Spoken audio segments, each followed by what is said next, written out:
একদল ব্যাঙ ঘ্যাঙর ঘ্যাঙর করতে করতে কোথাও যাচ্ছিল। হঠাৎ তাদের মধ্য থেকে ২টি ব্যাঙ গর্তের মধ্যে পড়ে গেল। বাকি সবগুলো ব্যাঙ গর্তের মধ্যে মাথা দিয়ে বুঝতে চেষ্টা করলো যে এই ২টা ব্যাঙ এখন গর্ত থেকে কিভাবে উঠে আসবে। এবং তারা অনেক চিন্তা ভাবনা করলো, অনেক রকমের পর্যবেক্ষণ করলো এবং অনেক অ্যানালাইসিস করলো। দেখলো যে না, এই ২টা ব্যাঙকে গর্ত থেকে কোনো মতেই উদ্ধার করা সম্ভব না। কিন্তু ইন্টারেস্টিং একটা বিষয় হচ্ছে যে যেই ২টা ব্যাঙ গর্তের মধ্যে ছিল তারা উপরে উঠে আসার জন্য অনেক চেষ্টা করছে, খুব লাফালাফি করতেছে তারা উপরে উঠে আসার জন্য। উপর থেকে ওই ব্যাঙগুলো দেখতে পেল এই অবস্থাটা।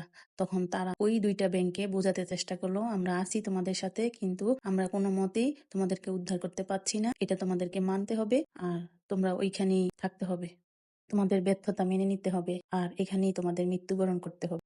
তখন উপর থেকে উপরের ওই ব্যাঙগুলোর কথা শুনে নিচের ২টা ব্যাঙের মধ্যে একটা ব্যাঙ তাদের এই কথাগুলো মেনে নিল এবং সে চুপ হয়ে থাকলো এবং সে ভাবলো যে শান্তিতে মৃত্যুবরণ করাটাই ভালো। উপর আরেকটি ব্যাঙ খুব চেষ্টা করছে উপরে উঠার জন্য। সে আপ্রাণ চেষ্টা করার পরে সে অবশেষে উপরে উঠে আসলো। তখন বাকি ব্যাঙগুলো বলল ওকে যে কি ব্যাপার, আমরা তো অনেক ক্যালকুলেশন করলাম, অনেক চেষ্টা করলাম, অনেক রকমের পর্যবেক্ষণ করলাম, দেখলাম যে এখান থেকে কোনো মতেই তোমাদেরকে উদ্ধার করা সম্ভব না, কিন্তু তুমি কি আমাদের কথা শুনতে পাচ্ছ না?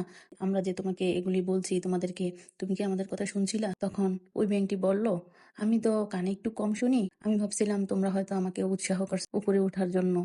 আমি ওই উৎসাহ পেয়ে আমি উপরে উঠার জন্য চেষ্টা করছি এবং আমি উপরে উঠে এসেছি। আমাদের লাইফেও এরকম ঘটনা ঘটে ব্যাঙের মতো, বুঝছেন?